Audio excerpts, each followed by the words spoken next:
कानून ये कहता है कि किसी भी मुलज़म को अगर पकड़ा गया तो 24 घंटे में उसको कोर्ट में पेश किया जाएगा। ना सिर्फ ये CRPC के अंदर लिखा गया है बल्कि कॉन्स्टिट्यूशन ऑफ पाकिस्तान 1973 के अंदर भी इसको वाज़ेह तौर पर मेंशन कर दिया गया कि किसी भी मुलज़म को 24 घंटों के अंदर अदालत में पेश करना है। अल्लाह पाक के करम से अब होता ये है कि अगर कोई 24 घंटों के अंदर ना पेश करे तो हम उसको इलीगल डिटेंशन कहते हैं।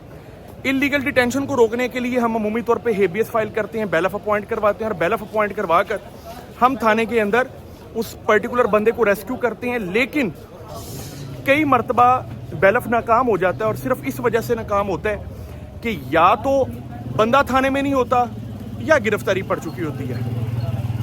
अब ये दो चीज़ें हैं जिसका हल निकालना बहुत ज़रूरी है। बंदा थाने में नहीं होता उसकी वजह यह है कि या तो प्राइवेट डिटेंशन सेंटर CIA ने बनाए हुए हैं या पुलिस अफसरान ने प्राइवेट डिटेंशन सेंटर बनाए हुए हैं और उन प्राइवेट डिटेंशन सेंटर्स के अंदर बंदों को रखा जाता है। या फिर अगर मैं CIA चूंग की बात करूं तो उन्होंने एक बेसमेंट बनाई है और उस बेसमेंट के अंदर एक अलमारी और अलमारी के पीछे भी एक बेसमेंट है। तो बंदों को इस तरीके से रखा जाता है कि कोई बैलफ आए और बैलफ कहता है कि अलमारी खोल लें तो वो अलमारी कहते हैं कि जिसमें हमारे कीमती कागजात हैं हम खोल नहीं सकते और बंदा उस बेसमेंट में अलमारी के पीछे मौजूद बेसमेंट के अंदर मौजूद होता है।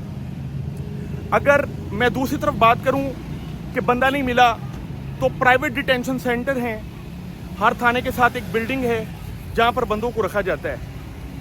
इन प्राइवेट डिटेंशन सेंटर का खात्मा होना और थानों की प्रॉपर इमेजेस का निकलना कि किसी थाने के अंदर कोई बेसमेंट या बेसमेंट के अंदर बेसमेंट तो नहीं बनी हुई, उसका कंप्लीट रिकॉर्ड और मैप अवेलेबल होना चाहिए ऑन रिकॉर्ड। इन सारी चीज़ों का हल निकालने के लिए हम एक रिट पिटीशन फाइल करने जा रहे हैं।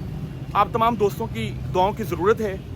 आखिरी मामला रह गया गिरफ्तारी का, तो कई दिन थाने में रखने के बावजूद रोज़ाना की बुनियाद पर नई गिरफ्तारी सिर्फ इसलिए पड़ी होती है कि रोज़ाना नए रजिस्टर रोजनामचे मेंटेन होते हैं। इसका भी प्रॉपर मैकेनिज्म होना चाहिए और प्रॉपर मैकेनिज्म ये है कि थाने में मौजूद अगर एक रजिस्टर रोजनामचे के अलावा अगर आपको खाली रजिस्टर रोजनामचे मिलते हैं तो उनको फौरी तौर पे कब्जे में लेकर कानूनी कार्रवाई की जाए उस CIA इंचार्ज के ऊपर या पुलिस ऑफिसर के ऊपर। ये हल है प्राइवेट डिटेंशन सेंटर्स और इलीगल डिटेंशन को रोकने के लिए।